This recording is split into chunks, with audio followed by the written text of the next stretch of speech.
என் பொண்ணு கூட நான் இருக்கணும். அதுக்காக இந்த உலகத்தையே எதுக்க சொன்னாலும் எதிர்த்து நின்று ஜெயிப்பேன்.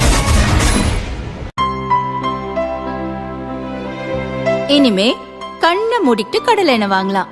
ஏன்னா மந்த்ரா கடலை எண்ணெய் இதயத்தின் தயாரிப்பு. வறுக்க பொரிக்க ஏன் எல்லா சமையலுக்கும் மந்த்ரா தான். மந்த்ரா கடலை எண்ணெய், அபார ருசி, ஆரோக்கியமான உடல் நலம்.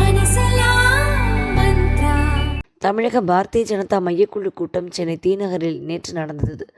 தமிழக பாரதிய ஜனதா தேர்தல் பொறுப்பாளரும் மத்திய அமைச்சருமான பியூஷ் கோயல், மாநில தலைவர் நயினார் நாகேந்திரன், மூத்த தலைவர் பொன் ராதாகிருஷ்ணன், முன்னாள் மாநில தலைவர் அண்ணாமலை, தேசிய மகளிரணி தலைவர் வானதி சீனிவாசன் உள்ளிட்ட முக்கிய தலைவர்கள் பங்கேற்றனர்.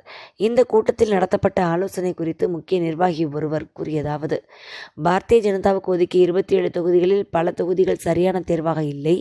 அதிமுக வேட்பாளர்கள் அறிவிக்கப்பட்டாலும் வேட்புமனு தாக்கலுக்கு ஏப்ரல் 6ஆம் தேதி தான் கடைசி நாள். எனவே புதுக்கோட்டை, கந்தர்வக்கோட்டை ஆகிய தொகுதிகளில் ஏதேனும் ஒன்றை அதிமுகவிடம் வழங்கிவிட்டு ஒரு தொகுதியையாவது மாற்றித்தர வலியுறுத்த வேண்டும். முடிந்தவரை சென்னை வேளச்சேரியை கேட்டு பெற வேண்டும் என்று பியூஷ் கோயலிடம் அண்ணாமலை தரப்பில் தெரிவிக்கப்பட்டது. இது சரிப்பட்டு வருமா என்று பியூஷ் கோயல் கேட்டார். பாரதிய ஜனதா வேட்பாளர்கள் ஏப்ரல் 4இல் மனு தாக்கல் செய்ய உள்ளனர். அன்று பிரதமர் மோடி தமிழகம் வருகிறார். 6ஆம் தேதி வரை வேட்புமனு தாக்கலுக்கு அவகாசம் உள்ளது. கேட்டால் கிடைக்க வாய்ப்புள்ளது என்று நிர்வாகிகள் தெரிவித்தனர். அதிமுக பொதுச் செயலாளர் பழனிசாமியிடம் இரவே தொலைபேசியில் பேசுவதாக பியூஷ் கோயல் தெரிவித்தார்.